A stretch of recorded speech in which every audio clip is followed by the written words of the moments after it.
sam neprijatelj koji je ovdje. Vrlo sam neprijatno iznenađen zbog naslova. Pod jedan. Znači, neprijateljstvo podrazumeva nešto mnogo gore nego neslaganje. Vi ste danas izneli strahovite neistine. To moram da vam kažem u lice. Pod jedan. Pod jedan, evo samo da vam kažem. Za početak, Slađana Velko je Srpkinja. Ona je rođena na teritoriji Srbije. Čisto niste uradili domaći zadatak. Drugo, imali ste gomilu, ne znam odakle da krenem. Znači, šokiran sam obuka koju ste izvršili ovim mladim ljudima ovdje, gde predstavljate roditelje nekakvim babarogama. Znate, kad sam ja bio mali, mene su roditelji učili da je govoriti o nekome ko nije prisutan nepristojno. Vi ste ovdje Da, ali nisam pozvan ovdje, niti ja, niti oni o kojima ste govorili, vi o meni niste govorili. Znači, nepristojno je govoriti o onima koji nisu prisutni i ne mogu da odgovore na vaše pitanje, odnosno na vaše neistine. Znate, dalje. Potpuno je neprihvatljivo. Vi kažete civilizacijsko pitanje. To uopšte nije civilizacijsko pitanje. Civilizacija podrazumeva ljudska prava i slobode. Vi ste predsjednik etičkog odbora lekarskog društva. I vi pričate o tome, a ne kažete šta je član 1 i član 2 Univerzalne deklaracije o ljudskim pravima i bioetici. Jel možete to da kažete sada? Jel možete da odgovorite na pitanje? Mogu da odgovorim, evo ja ću da kažem. Po vama obratite se sredstva javnosti da se rupe po čelu pa da kažu, evo nismo pročitali to. Evo ja ću da vam kažem. Sad ukidamo vakcinaciju. Evo ja ću da vam kažem radi ovdje prisutnih ljudi. Znači ja ću da vam kažem. Član 1 kaže, nemojte ometiti Što to radi? Znam, ali ometate snimanje. Što vi snimate? Snimate i mene i sve ljude ovdje. Zašto? Ja sam vrlo pažljivo, mi smo vrlo pažljivo slušali šta vi pričate. Ste vi snimali i mene? Se javio za reč. Pa ne znam, to je vaš problem. Održite predavanje. Ne, želim da demantujem neke stvari jer ste vi toliko održali. Evo, upravo samo da postavio sam pitanje i sad iznosim pošto nisam dobio odgovor. Znači, član 1 kaže da su ljudska prava neprikosnovena i da moraju da se sprovode u potpunosti. Član 2 kaže da ta ljudska prava ne smeju da budu na štetu pojedinca, znači, a nikako u korist, znači, ljudska prava su iznad interesa društva i interesa nauke. To je član, znači, Univerzalne deklaracije o bioetici i ljudskim pravima. Izađi napolje ako te ovo sve tako je. frustrira. Napolje bre izađi. Dakle, vi ste izneli toliku količinu neistina ovdje. Da sam ja šokiran, mi ćemo vas pozvati kad mi budemo organizovali predavanje. Želim da vam kažem ovako, bez obzira slagali se vi sa nama ili ne, znači obraćam se sada svima. Ja sam došao ovdje kao roditelj. Ne možete da me uverite, pogotovo ne sa tim rasističkim stavovima koje imate o neobrazovanosti. Ja sam magistar za vašu informaciju. Znači nisam neobrazovan. Ja sam roditelj. Znači došao sam kao roditelj. Imam srednju školu koja je medicinski svrh. Hoću da kažem da sam obrazovan. Došao sam kao roditelj, znači došao sam ispred udruženja roditelja za neobaveznu vakcinaciju, koji ne savjetuju nikakvu varikinu za pijenje i tako dalje. Znači mi se borimo za pravo da mi odlučimo o našoj deci. Znači ne možete vi, niko odavde, ne može da kaže da roditelj nema pravo da odluči o sopstvenom detetu. Kada država bude delila decu, onda država neka propisuje. Dobro, hvala vam, evo sad ću da vam odgovorim. Znači, da vam odgovorim. Prvo, Slađana Velkova ima 2 državljanstva, prezime kaže koje je nacionalnosti, ona je u Skoplju studirala. Ona je udata za Makedonce. To je nebitno za naše živote. Ona je srpskinja, Ona je pobegla u Makedoniju kad se policija zainteresovala za nju, zato što je preporučivala ta MMS. To je taj izdeljivač varikina, ako hoćete. Evo, ja nisam preporučivala, pa kažete da jesam. Evo, samo da nastavim. A to što se tiče univerzalne deklaracije. Znamo mi, ja sam to upravo i pokazao. Niste Šta to znači pokazali. sloboda? Da moja sloboda prestaje tamo gde počinje da ugrožava slobodu drugog čovjeka. I to Zašto je, ne evo, lečite obolele od side koji su zarazni? Znači, deca su zdrava. Znači, deca su zdrava. Tako je, zašto ne lečite one koji su bolesni? Deca i njih ne prisiljavate na lečenje. Druga stvar, čak i da je tako. Pazite, čak i da je tako. Znači, morate da ispoštujete ljude i ljudsko pravo. Sutra će se javiti neki tehnokrate koji će da izmisle neku, ne znam nija kakvu ideju. Znači, potpuno je neprihvatljivo nametati takve medicinske mere bilo kome. Pa znam, vi se sad ne obraćate meni, nego svetskom čovečanstvu. Ne pričate i za njih, vi to sprovodite. U Ujedinjenim nacijama. To je univerzalno pitanje. Znači, ako ste vi u pravu, a čovečanstvo u zabludi, raspravite to sa njim. Ne radi se o kojoj u zabludi. Radi se o tome ko ima pravo da nameće bilo kome na osnovu bilo čega. Znači, vi ste tvrdili da smo mi neobrazovani. Rekao sam da ima i obrazovani, naveo sam... Vi ste tvrdili i našli ste, jako sam pažljivo slušao, verujte mi. Znači, vi ste naveli niz situacija u kojima se vaše nastupanje može tretirati kao fašističko. Znači, sa pozicija fašizma. Prema tome, ne mogu da dozvolim, samo da završim misao, molim vas. Ne mogu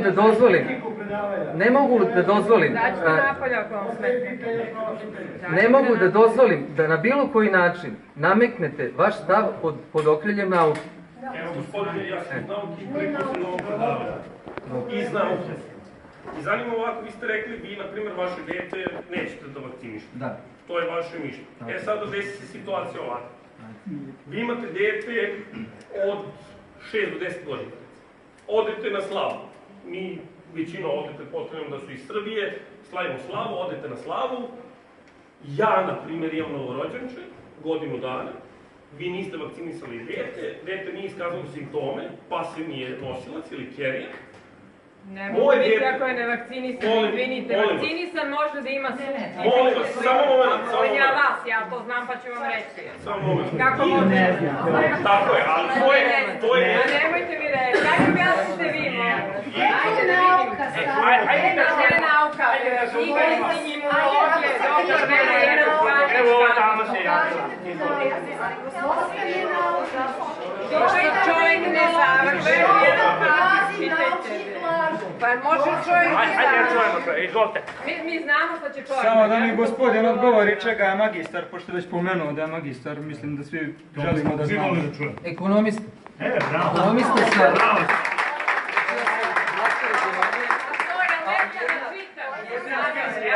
Jedna od dve škole koju imam je medicinska. Znači, jedna od dve srednje škole koju imam jeste medicinska. Prema tome nisam neuk i u tom poslu.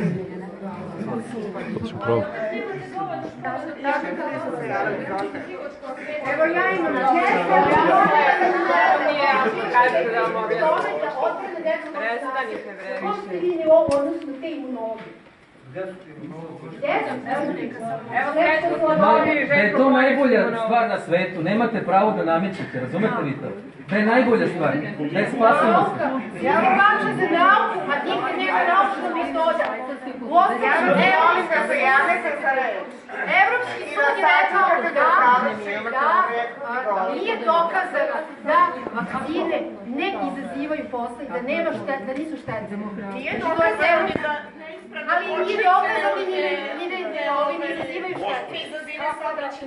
da ne dokažete da hoćete, znači da se biološkim studijom. Evropski sud Ako ćemo da govorimo o glas, nećemo ništa dobiti. Ja predlažem da čujemo gospodina koji nije uspio da završi i da se svako javi za reč. Ja vas stvarno molim, ja sam iz ove kuće kustosa Muzeja nauke i tehnike, lekar sam po obrazovanju, zaista vas molim da ako imate drugačije mišljenje, ne pomislite da je ovo prilika da proklamujete bilo kakve ideje. Ako imate konstruktivna pitanja, a što ste ne niste napisali zabranjeno za one drugačijeg mišljenja na vratima, da znamo da ne ulazimo? Samo se držite nauke, molim vas. Samo nauke. Ja dajem primjer zato što pokušavamo ovde baratamo veoma velikim brojevima. Vakcinacija nije bilo kakva vrsta lečenja koja je vezana za jednu osobu, nego je vezana za populacije, nažalost. Ako možete to tako da shvatite. Tako da, ako, kao što sam rekao u primjeru, gospodino dete nije vakcinisano, postoji velika šansa da će upravo ono biti to koje će potencijalno zaraziti moje dete, koje nije imalo primjer samo... Na osnovu čega to tvrdite, molim vas? Na osnovu čega tvrdite? Na osnovu toga što je zaštita vakcina različitih, vi imate također to na sajtu Svetske zdravstvene organizacije, imate stepene njihove zaštite. I po tom stepenu zaštite, niko ovde, čak ni gospodin, nije tvrdio da su vakcine ili 100% štiti ili 100% leče. Taj podatak je vrlo proverljiv na nekoj populaciji. A to da su virulentne u prve 3-4 nedelje, kako koja vakcina, kome ništa. To da onaj ko je vakcinisan u prvih par nedelja u zavisnosti od vakcine može da zarazi ostale, vi ne znate očigledno da u Rusiji je zabranjeno da dete koje je vakcinisano bude u kolektivu. A mogu ja, evo ja sam neko drugi, samo da vam odgovori kako nisam. Neko drugi, zašto ja ne mogu da dobijem reč, niste? Organizator, kako nisam, digla sam ruku. Zašto ja ne mogu da dobijem reč? Zašto jesam ja? Malo. Uvaženi slušalci, ja bih samo da dopunim doktora koji je predsjednik etičkog komiteta i moju koleginicu koja je i sekretar sekcije za istoriju medicine, da dopunim samo sa 2 rečenice. Rekli ste da je ovde iskorenjena variola. Da li znate zašto? Iskorenjena je zato što je tokom 19. veka u onoj nepismenoj, prvovazalnoj pa poluvazalnoj kneževini, pa onda kneževini pa kraljevini Srbiji, prvi zakon 1839. godine, naš nepismeni knez koji je doneo na predlog doktora, koji se zvao Karlo Pacek, iz bezumljenog straha od velikih boginja koje su harale Evropom, prvi zakon predložen jednog dana, sledećeg dana donet na nivou države Srbije koja je tada imala 650.000 stanovnika cela, zakon o obaveznoj vakcinaciji, onoj Jennerovoj vakcini. Tokom celog 19. veka, malo milom, malo silom, vakcinisani su ljudi. Ko? Prvo su vakcinisana deca državnih službenika pod opravdanjem, odnosno uslovom da će izgubiti državni posao. Demokratski. Prvo demokratski. Zakon je isto za sve. Samo da vam završim. Niko nije mogao da se venča dok sveštenik nije onom ko je bio na vlasti u tom okrugu dao potvrdu da je primio taj mladi mladoženja da su primili vakcinu i tako dalje. Nagrađivani su oni koji su, nagrađivani su doktori koji su vakcinisali ljude i u selu i u gradu. Malo milom, malo silom, Srbija je jedina zemlja na početku Velikog rata, odnosno tokom Velikog rata ili Prvog svetskog rata, u kojoj nije bilo epidemije velikih boginja smrtonosne bolesti i danas. Hvala. Evo, samo trenutak.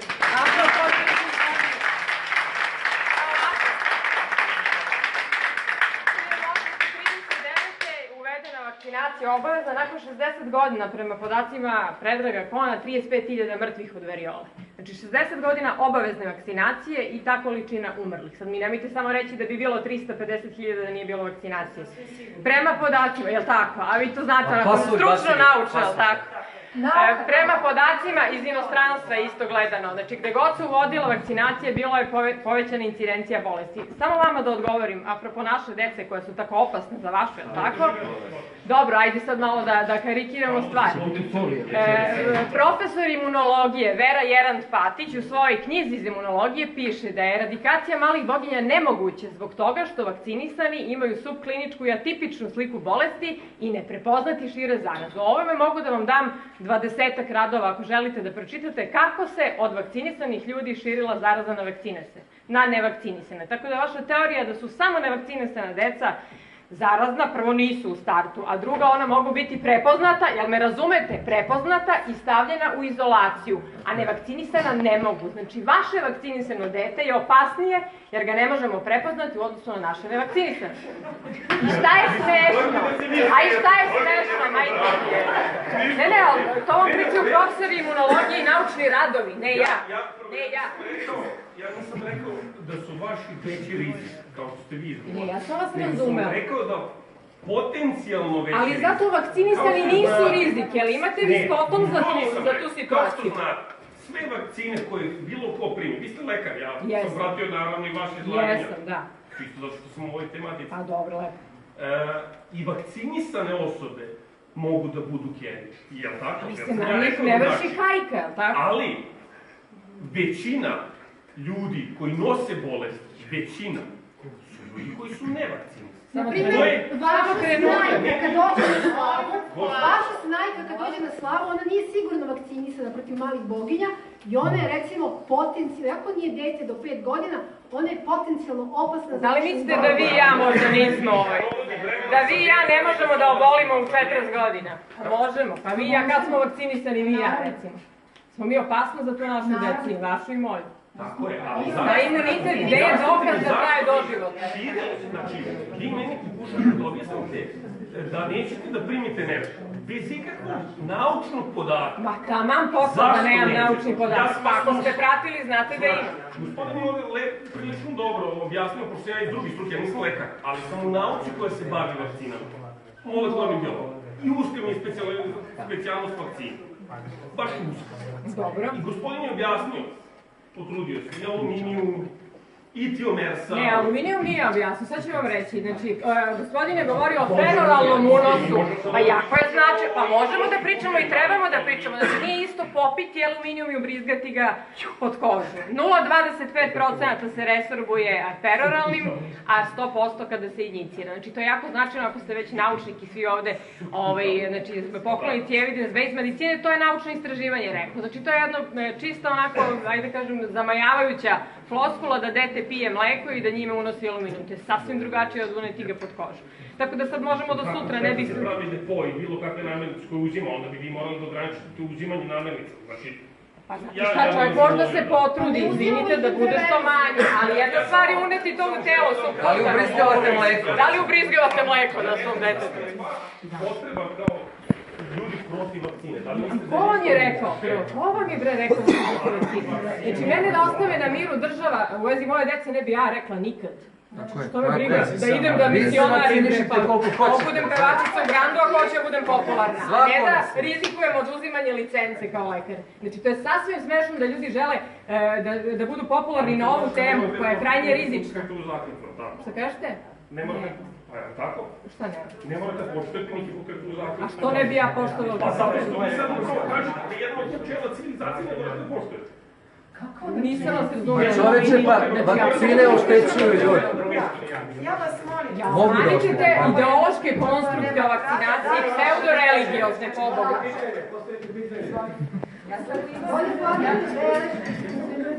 Pa ne možemo da imam samo jedno pitanje za ovo koji mi prošle vakcinacije.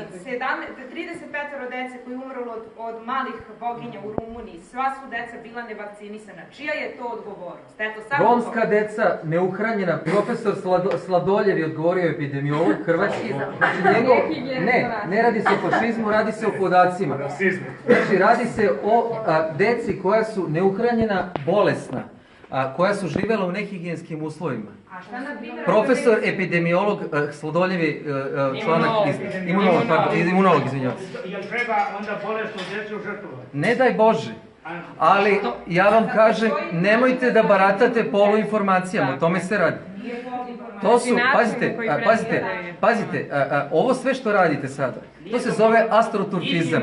I Š.R. Veljkov i ostale varijante. Znači, mi smo upoznati sa vašom, da kažem, vašim radom. Izbacivanje raznih smutljivih, da kažem, izveštaja, koje dovode u... Znamo ćemo da kažemo što. Ajde.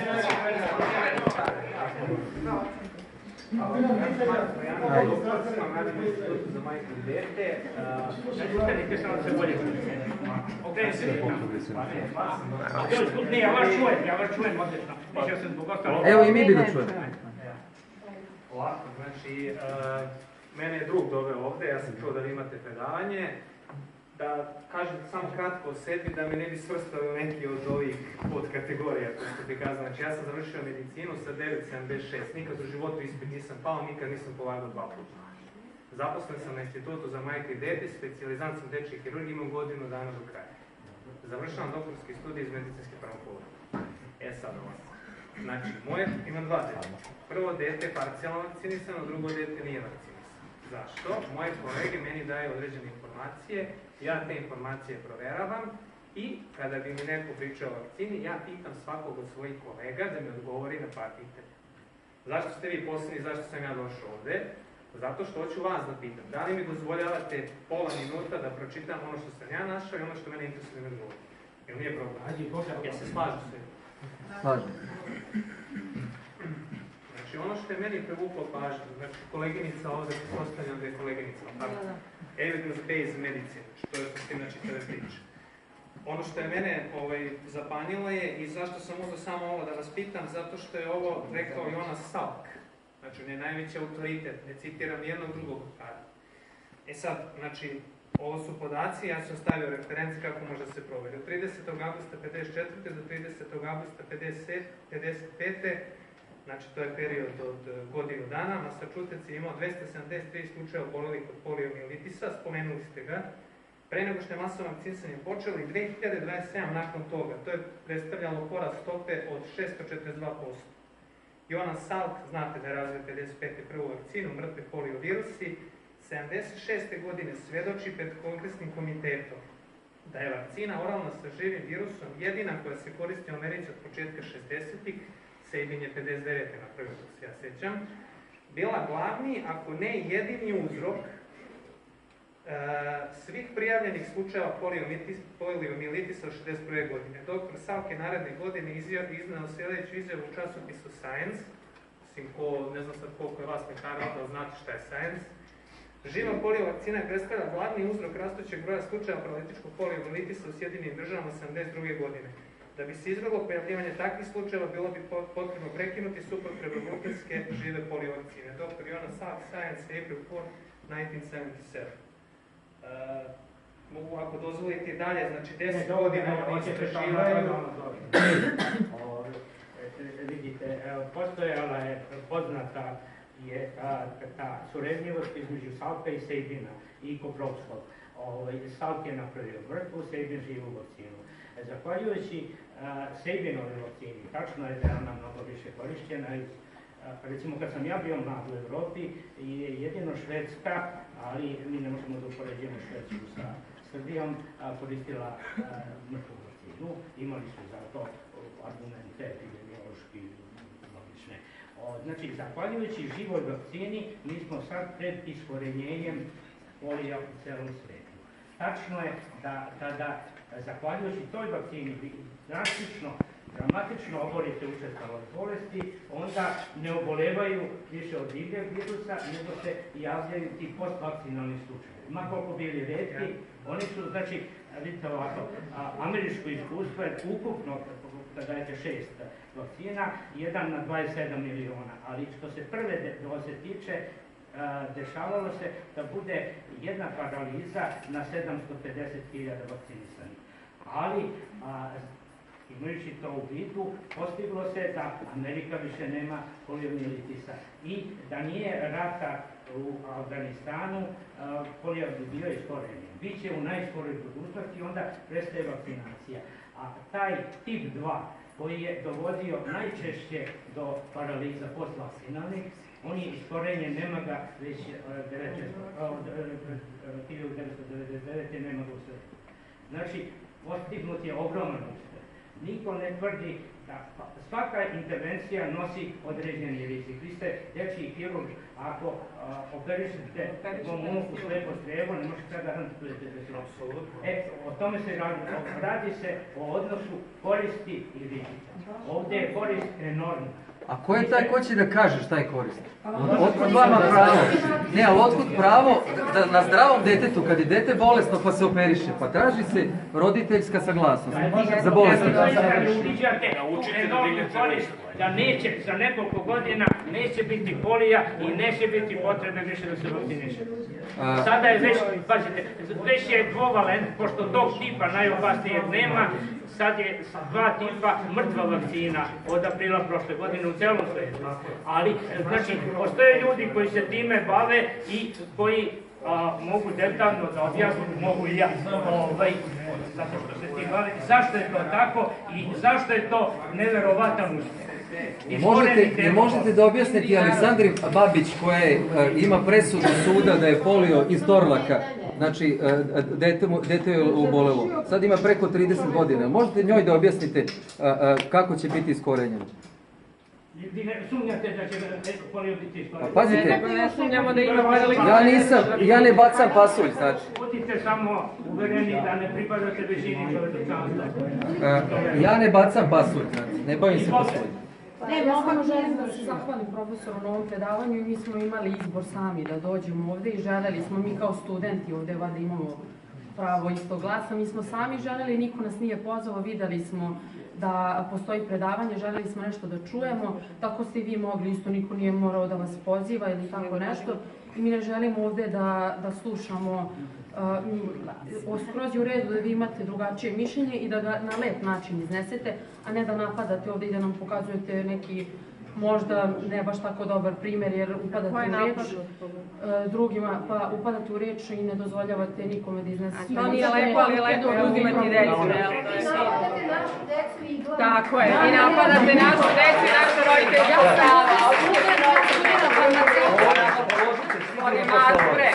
Studiram Filozofski fakultet i došla sam da čujem nešto što me zanima, a vi kad budete držali vaše predavanje, doći ćemo i kod vas da čujemo šta vi imate da kažete ukoliko nas bude zanimalo i nije lepo da vi kao... Jao, nemoj molim te to, vaspitavanje po stare dane. Nikad nije kasno. Hvala vam. Šta je uvredljivo rečeno? Hvala vam. Na primjer to gore marš bre što ste rekli, jel to nije uvredljivo? A je li uvredljivo nazivati idiot? Evo pogledajte šta kaže idiotski. Jer nije uvredljivo da smo idiotski. Mi smo idioti, mi smo nenormalni, na početku je pisalo normalni roditelji. Znači mi smo nenormalni roditelji, a oni normalni su Ali niko od ovih ljudi, vas konkretno, od nas koji slušamo, ne mora da slušate. Kako je, ne moramo ni mi vas. Evo pitanje. Još sam zelen da zalazim u ove diskusije, ali ono što mi zdrav razum dozvoljava s obzirom da pratim dešavanja na internetu što se tiče ove tematike već 3 do 4 godine aktivno, mogu slobodno reći da su argumenti kojima se antivakcinaški pokret služi obično objave sa portala tipa Srbin Info, Vaseljanska TV koji ste i vi naveli. Doduše, šta je problem kod toga? Kada vi scrollujete do dna vesti, obično se sajt poziva na sam sebe, ne daje konkretan izvor do nekog eventualno renomiranog stranog sajta, da ne pričam to da se ni na jednom tom portalu neće naći link do nekog naučnog rada, mislim o čemu dalje da pričamo. A i u slučaju, ma pustite me da završim, stran vas bilo, stop!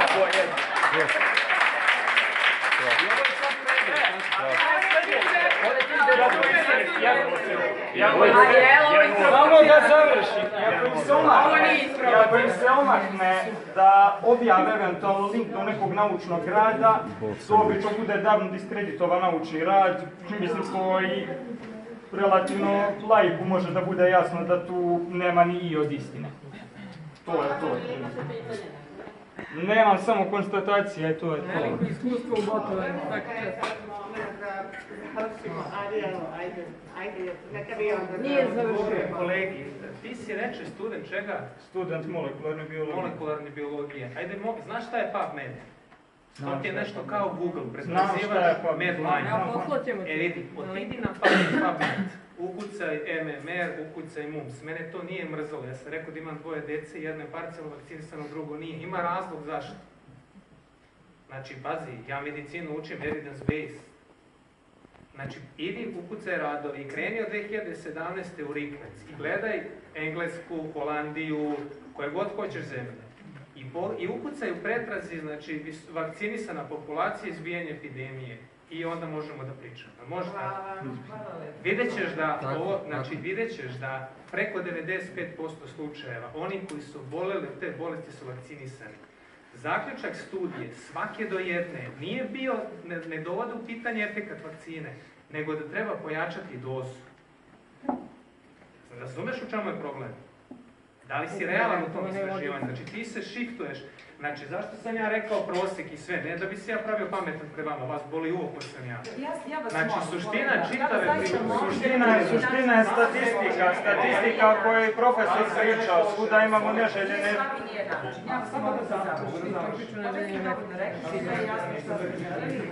Rekli ste pola minuta priča, 40. Pričali smo se